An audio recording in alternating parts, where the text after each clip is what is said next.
Life sometimes come at you fast. Tragedies make your life unravel. You feel like you wanna give up and stay knocked down. Even when your heart is shattered, you still got a life to live. You still got a life to live, so don't give up. We are beautiful miracles. We are beautiful miracles. We are beautiful miracles, so don't give up. Hello, my name is Carrie Schmidt, and I'd like to welcome you to my podcast, My Beautiful Tragedy. If you like what you're hearing, if you could like, subscribe, share, and comment, we want to get this out to as many people as we can so that we can help. And in today's episode, I'm going to be reading a letter that I wrote to a dear friend of mine who lost her 8-month-old son. To my fellow angel parent, I wish that you were not a part of this angel parent club. I would give anything for you not to be a part of it. You're going to cry more tears than you can imagine. You will wonder how you have any liquids left in your body. The screams and sounds that will leave your body are sounds that you didn't know another human could make when you actually realize that your child did die and you cannot comprehend it. You might need to tell the story over and over again because you're trying to comprehend something that makes no sense. You don't know what end is up. You don't know what you need because your brain is discombobulated after experiencing every parent's worst nightmare. You will need help with everything. You can barely formulate a sentence, let alone keep a household afloat and plan your child's funeral, because no parent is prepared to plan their child's funeral. People mean well, and they'll offer help, and they'll say, let me know if you need anything. But the problem is you don't know what you need. You might realize that you have to surrender because you cannot do this without help. Your world just got flipped upside down, and you have no clue how to carry this pain. It doesn't even feel possible because everything feels insurmountable. There's no guidebook on how to deal with the death of your child. But somehow you keep breathing. Somehow you keep putting one foot in front of the other while you walk around with half of your heart shattered in pieces. It's ugly, and the pain is indescribable, and it's a pain that cannot be fixed. Society doesn't know what to do with us because we live in a fix-it world. We would rather put a bow on it and send it on its way. But child loss doesn't work this way. Your present and your future were simultaneously demolished at once. Everything you once know is no longer, and it is too much to face at once. This is a wrong that can't be made right. It makes you question everything. Child loss is out of the natural order of the things, which is why it's so painful to live with and to witness. You can't find the beauty in it because it's not beautiful. Everything happens for a reason doesn't work with child loss because there is no good reason for a child to die. As time goes on, the death of a child does not get easier. In some ways, you get stronger and the pain is different. You have to learn to love your child without their physical body, and that takes time. The only advice I can impart on you is to be gentle with yourself. You have just endured severe trauma. Allow people to help and love you because that love can carry you when you can't carry yourself. You don't win any awards for doing it alone. We weren't made to do life alone.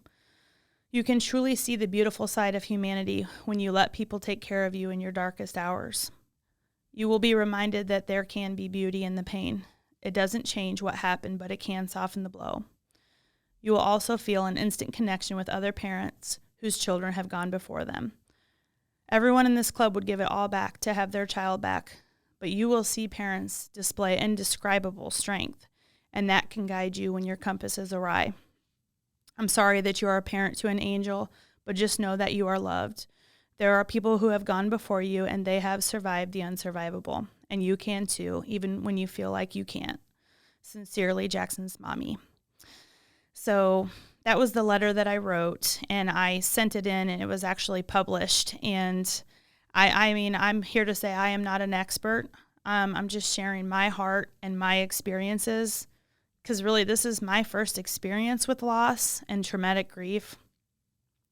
When I think back to the first 3 months, I really don't even know how I functioned. I don't know how I was getting anything done. And really I couldn't. And thankfully people were there doing my laundry, getting us groceries, cooking for us, helping me clean, because I was barely functioning. I look back and I don't even remember giving my son a bath because there's very big spans of time that I don't even remember what happened. And I'll tell anybody, if for me personally, if the rest of my life was like the first 3 months, I don't know that I would still be here. And really allowing people to help me was the best thing that I did, because I really had to surrender. I didn't know how to do it. And over time the support does, it lessens. And so, just allowing people to help, when you really don't even know how to put one foot in front of the other, really does make such a difference. And, everyone has their own path about how they decide to deal with grief and loss. Some people shut down completely, and some people drink and do drugs, and however you have to do it is the way that you have to do it. The way I have chosen, it was just something that worked for me. And, doing things in Jackson's honor has been something that has healed a part of my heart, and grieving out loud and sharing my journey with others has been a positive thing for me. I know that we're talking about a very difficult subject, and, I didn't set out to destigmatize it like I realize I am now. And I just think it's important to share the raw honesty, and that's what I'm going to do in this podcast.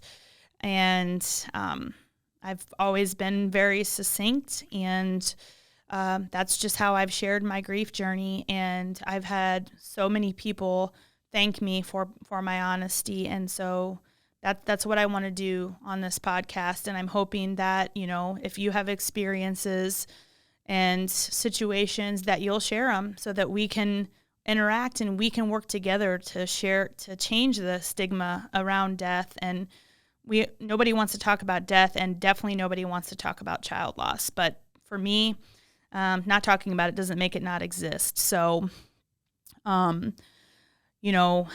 you have to grieve is how you have to grieve, and don't let anybody tell you any differently. I've certainly had, a few situations of people telling me, well, I should be doing this and I should be doing that. And grief is a very individual and unique experience. Even my husband and I were not experiencing the same grief, even though we were Jackson's parents, because, we both have our own experiences from our past. And, this is something I'm never going to get over. I'm going to have to just learn how to carry it. And I can remember in the beginning, I felt guilty when I was smiling or having fun or laughing. And, now that it's been 2 years, thankfully, I don't have that guilt as much. I certainly have times where, it feels wrong to be too happy, I guess. And, so I'm figuring it out along the way, and I'm learning, and I'm trying to share what I'm learning with others.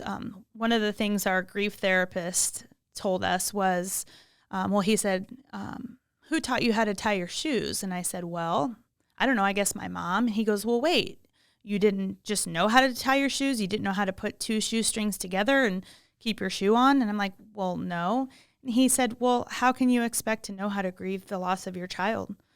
That's not a natural thing. And so, he said, we have to learn how to grieve. And so I'm hoping that through this podcast, through my experiences that I'm sharing, I'm hoping that I can say at least one thing that might impact someone else and give them a little hope when you certainly feel hopeless. So, my theory in life is that we're all just walking each other home. And that's what I feel about my grief journey, is that we're all just trying to figure this out. And so I want to thank you for tuning in, and hopefully we can continue to embark on difficult subjects, and we can all teach each other. Thank you.